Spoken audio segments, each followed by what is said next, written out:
Gold trusted gold buyers మీరు తాకట్టు పెట్టిన బంగారాన్ని విడిపించి ఈ రోజు ఉన్న మార్కెట్ ధరకు కొనబడను.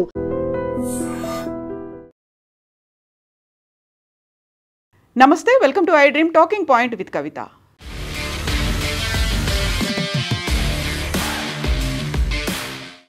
వోల్వో బస్ కర్నూలులో జరిగినటువంటి అగ్ని ప్రమాద దుర్ఘటన ఇంకా కళ్ల ముందు కదులుతూ ఉండగానే మరో ప్రమాదం జరిగింది. ఈసారి అది చేవెళ్లలో జరిగింది. ఎదురుగా వస్తున్నటువంటి టిప్పర్ ఆర్టీసీ బస్సును ఢీకొనడంతో ఇప్పటికైతే 21 మంది చనిపోయినట్టుగా మనకు అందుతున్నటువంటి సమాచారం. పరిగి డిపో నుంచి బయలుదేరినటువంటి బస్ 4:59 బయలుదేరినటువంటి ఈ బస్ చేవెళ్ళ మీర్జాపూర్ దగ్గరికి చేరుకోగానే ఎదురుగా వస్తున్నటువంటి టిప్పర్ ఢీకొనడంతో కంకరతో వెళ్తున్నటువంటి టిప్పర్ ఓవర్ స్పీడ్తో వచ్చింది. అక్కడున్నటువంటి మలుపు దగ్గర ఎదురుగా వస్తున్నటువంటి బస్సును ఢీకొనడంతో 21 మంది చనిపోయారు. ఈ దుర్ఘటనలో బస్సు డ్రైవర్తో పాటుగా టిప్పర్ డ్రైవర్ అలాగే అందులో ఉన్నటువంటి ఒక చిన్నారి సహా మొత్తంగా 21 మంది మరణించారు. యాక్చువల్గా నేషనల్ హైవే మీద ఉన్నటువంటి ఈ దుర్ఘటన అనేది ఇది కొత్త దుర్ఘటన కాదు. ఇప్పటిదాకా జరిగినటువంటి ప్రమాదాల్లో దాదాపుగా 200 మంది మరణిస్తే 600 మందికి గాయాలయ్యాయి. అందులో కొంతమంది వికలాంగులుగా మిగిలిపోయినటువంటి పరిస్థితి. నేషనల్ హైవే నెంబర్ 163 ఇది అప్పా జంక్షన్ దగ్గర నుంచి కర్ణాటక సరిహద్దు వరకు రోడ్డు నిర్మాణం చేపట్టాల్సి ఉంది. బట్ అది ఏళ్ల తరబడి పెండింగ్లో ఉండడం వల్లే ఇలాంటి ఇష్యూ అనేది జరుగుతుంది. హృదయ విదారకమైనటువంటి విజువల్స్ అనేవి ఉన్నాయి. వాటన్నిటిని మేము మీకు చూపించదలుచుకోలేదు. అందులోనూ ప్రధానంగా ఉన్నటువంటి ఈ దుర్ఘటనకి సంబంధించి హైదరాబాద్ బీజాపూర్ నేషనల్ హైవే 163 దగ్గర ఈ ఇన్సిడెంట్ అనేది జరిగింది. చేవెళ్ళ వికారాబాద్ తాండూర్ రోడ్డుకు సంబంధించి గత 5 ఏళ్లలోనే మేజర్ యాక్సిడెంట్స్ అనేవి అయ్యాయి. ఇరుకైన రోడ్లు అనేవి ఉన్నాయి, షార్ప్ బెండ్స్ ఉన్నాయి, ఓవర్లోడ్తో వెళ్తున్నటువంటి వెహికల్స్ అనేవి, రాంగ్ సైడ్లో డ్రైవింగ్ అనేది, వీటన్నిటి నేపథ్యంలోనే ప్రమాదాలు అనేవి తీవ్రంగా జరుగుతున్నాయి. ఉదయం బయలుదేరినటువంటి ఈ బస్సులో 40 మంది ప్రయాణికులు ఉన్నారు. నిన్న సండే కావడంతో చాలా వరకు కాలేజీల నుంచి ఊళ్ళకి వెళ్ళిపోయినటువంటి పిల్లలు పొద్దున్నే బయలుదేరి వస్తున్నారు. వాళ్ళ చేతిలో బ్యాగ్స్తో పాటుగా టిఫిన్ బాక్సులు ఎట్ ద సేమ్ టైం సామాగ్రి అన్నీ తీసుకొని వస్తున్నటువంటి ఈ బస్కి ఉదయం యాక్సిడెంట్ జరిగింది. చాలా ఈ విజువల్లో మనకు అర్థమవుతోంది ఎంత తీవ్ర స్థాయిలో బస్సుని టిప్పర్ ఢీ కొట్టింది అనేది. ఆపోజిట్గా వస్తున్నటువంటి టిప్పర్ అదే తీవ్ర స్థాయిలో ఎక్కడా కూడా కాసేపు కూడా ఆగకుండా ఓవర్ స్పీడ్తో రావడం, కంకరతో నిండిపోయినటువంటి బస్సుల్లో ఆ బస్కి అంత తీవ్ర స్థాయిలో యాక్సిడెంట్ చేసింది. అదే స్పాట్లో గుర్తుపట్టరాని స్థితిలో బస్ డ్రైవర్ టిప్పర్ డ్రైవర్ కూడా మరణించారు. మొత్తంగా ఈ మరణించిన దీనికి సంబంధించి చూస్తే హృదయ విదారకంగా ఉంది. ఎట్ ద సేమ్ టైం కొన్నేళ్ల నుంచి ఇక్కడ రోడ్డు నిర్మాణ పనులు జరగట్లేదు. దీనికి ప్రధానమైనటువంటి కారణం అక్కడ ఎక్కువగా ఉన్నటువంటి చెట్ల వల్ల గ్రీన్ ట్రిబ్యునల్ ఆదేశాలు కూడా తీసుకోవాల్సిన పరిస్థితి వస్తోంది. ఎట్ ద సేమ్ టైం పెండింగ్లో ఉంది. ఏళ్ల తరబడి ప్రభుత్వాలు మారుతున్నాయి, ప్రజాప్రతినిధులు మారుతున్నప్పటికీ కూడా దాన్ని ఒక అనుమతుల్ని, పర్యావరణ అనుమతుల్ని తీసుకోకపోవడం వల్ల జరుగుతున్నటువంటి ఈ ప్రమాదానికి సంబంధించి రాంగ్ సైడ్ డ్రైవింగ్ ఒకటి కారణమైంది, అతి వేగం కూడా కారణమైంది. అతి వేగంతో వస్తున్నటువంటి టిప్పర్ ఎదురుగా వస్తున్నటువంటి బస్సును చూసినప్పటికీ కంట్రోల్ చేసుకోలేని స్థితిలో బస్సుని ఢీకొట్టినటువంటి పరిస్థితి కనిపిస్తోంది. ఇక దీంతో పాటుగా మనం చాలా తీవ్ర స్థాయిలో జరిగింది.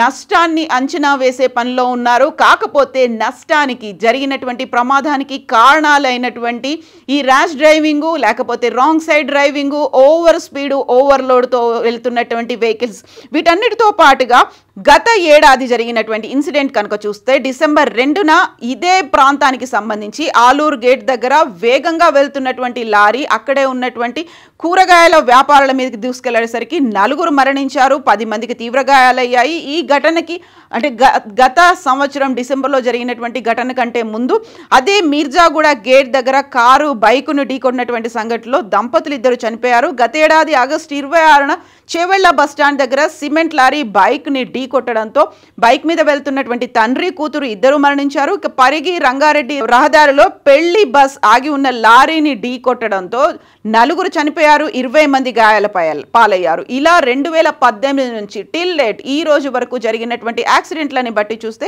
200 మందికి పైగా చనిపోయారు, 600 మందికి తీవ్ర గాయాలయ్యాయి. అందులో చాలా వరకు కాళ్ళలో చేతిలో పోయి వికలాంగులైన వాళ్ళు కూడా ఉన్నారు. ఇలా ఈ సింగిల్ లేన్ రోడ్డుని 4 లేన్ రహదారిగా మార్చాలి అనేటువంటి ప్రతిపాదన 2021లో జరిగింది. అప్పటి నుంచి అది పెండింగ్లో ఉంది. ప్రతిసారి దీన్ని ఎక్స్టెన్షన్ చేయాలి, ఎక్స్పాన్షన్ చేయాలి, అనుమతులు తీసుకోవాలి, బడ్జెట్ కేటాయించాలి అని చెప్పినప్పటికీ ప్రస్తుతం అక్కడ ఉన్నటువంటి పరిస్థితులు కావచ్చు, పొలిటికల్ ఇష్యూస్ కావచ్చు, లేకుంటే స్థానికంగా ఉన్నటువంటి వీటి వల్ల ఇది ఎప్పటికప్పుడు పెండింగ్లో పడిపోతున్నటువంటి పరిస్థితి. 2021లో ఒక ప్రతిపాదన వచ్చింది, ఇప్పటికి 2025లో ఉన్నాం. ఇప్పటిదాకా అదే ఇష్యూ, అదే దుర్ఘటనలు పదే పదే కనిపిస్తున్నాయి. ఈ నేపథ్యంలోనే అక్కడికి చేరుకున్నటువంటి ఎమ్మెల్యే కాళే యాదేను తరిమి కొట్టారు ప్రజలు. ఎందుకంటే పదే పదే అదే ప్రజాప్రతినిధులను ఎన్నుకుంటున్నప్పటికీ అక్కడ అభివృద్ధి, సంక్షేమం వీటన్నిటితో పాటుగా జరగాల్సినటువంటి కార్యక్రమాలు లేకుంటే డెవలప్మెంట్ యాక్టివిటీస్, రోడ్ డెవలప్మెంట్ ఇవన్నీ జరగకుండా ఉండడం వల్ల కాళే యాదయ్యను కూడా తరిమి కొట్టినటువంటి ప్రజలు అక్కడ కనిపిస్తున్నారు. ఎట్ ద సేమ్ టైం ఇక్కడ ఈ ఇన్సిడెంట్ జరిగిన తర్వాత 4 జేసీబీలు చేరుకున్నాయి. అందులో బస్సులో ఇరుక్కుని ఉన్నటువంటి మృతదేహాలని బయటికి తీయడంతో పాటుగా రోడ్డు క్లియర్ చేయడం, ఎక్కడికక్కడ అది మెయిన్ రోడ్డు మీద జరిగింది, నేషనల్ హైవే కావడంతో దాన్ని క్లియర్ చేయాల్సినటువంటి పరిస్థితుల్లో 4 జేసీబీలు వచ్చాయి. అక్కడ కింద కంకర ఉంది, రోడ్డు అనీవెన్గా ఉంది. ఈ నేపథ్యంలోనే ఇరుకుగా ఉండడంతో ఒక సిఐకి కూడా గాయాలయ్యాయి. సిఐ కాళ్ల మీద నుంచి జేసీబీ వెళ్ళడం వల్ల సిఐని కూడా ఆసుపత్రికి తరలించే పరిస్థితి. సో ఇప్పుడు ఇక్కడ ఈ ఇష్యూ జరిగిన తర్వాత బయటికి తీసుకొచ్చినటువంటి డెడ్ బాడీస్ని పోస్ట్ మార్టం నిమిత్తం ఫోరెన్సిక్ పరీక్షల కోసమని ఉస్మానియా, గాంధీ హాస్పిటల్స్కి కూడా తరలించారు. ఇమ్మీడియట్గా సహాయక చర్యలు తీసుకోవాలని ప్రభుత్వం అయితే ఆదేశాలు జారీ చేసింది. బట్ అదే రోడ్డు మీద ఇన్ని ప్రమాదాలు ఇన్నేళ్లుగా జరుగుతున్నాయి, ఇంతమంది ప్రాణాలు పోతున్నాయి అనుకున్నప్పుడు తీసుకోవాల్సినటువంటి చర్యలు కావచ్చు, లేకుంటే రోడ్డు విస్తరణ ఇవన్నీ చేయాల్సినటువంటి పరిస్థితి ఉంది. ఎందుకని పొలిటికల్ ఇష్యూస్ అందులో ప్రతిసారి ఎంటర్ అవుతున్నాయి. అక్కడ సామాన్య ప్రజలు చనిపోతున్నారు. వాటికి సంబంధించి ఇప్పటిదాకా ఎందుకని ముందడుగు పడలేదు? ఇదే అతిపెద్ద క్వశ్చన్ మార్క్. ప్రతిసారి అదే ఓట్లతో అదే ప్రజలు వేసినటువంటి గెలుపు ఇచ్చినటువంటి ఆశీర్వాదంతో గెలిచినటువంటి ప్రజాప్రతినిధులు ఎందుకని ముందుకు పనులని సాగదీయట్లేదు, ఎందుకని అవి ముందుకు అడుగు పడట్లేదు అనేదే అతిపెద్ద క్వశ్చన్ మార్క్. ఇక్కడ మనం చూస్తున్నటువంటి ఈ విజువల్ హాస్పిటల్ దగ్గర వాళ్ళని రెస్క్యూ చేసి హాస్పిటల్స్కి తీసుకెళ్ళినటువంటి విజువల్స్ని మనం చూస్తున్నాము. మేము ముందు నుంచి చెప్తున్నట్టుగా ఒక హృదయ విదారకమైనటువంటి ఈ ఇష్యూకి సంబంధించి విజువల్స్ని మేము మీకు చూపించదలుచుకోలేదు. సో రోడ్డు విస్తరణ పనులు చేయకపోవడం వల్ల ఇప్పటికీ 21 మంది మరణించినట్టుగా మనకు తెలుస్తోంది. అందులో బస్ డ్రైవర్, టిప్పర్ డ్రైవర్ ఉన్నారు, 10 మంది పురుషులు ఉన్నారు, 9 మంది మహిళలు, ఒక చిన్నారి కూడా ఉన్నారు. ఇంతమంది మరణానికి కారణం ఎవరు? ఎందుకని ఇంత నిర్లక్ష్యం, ఎందుకని ఇంత జాప్యం జరుగుతోంది?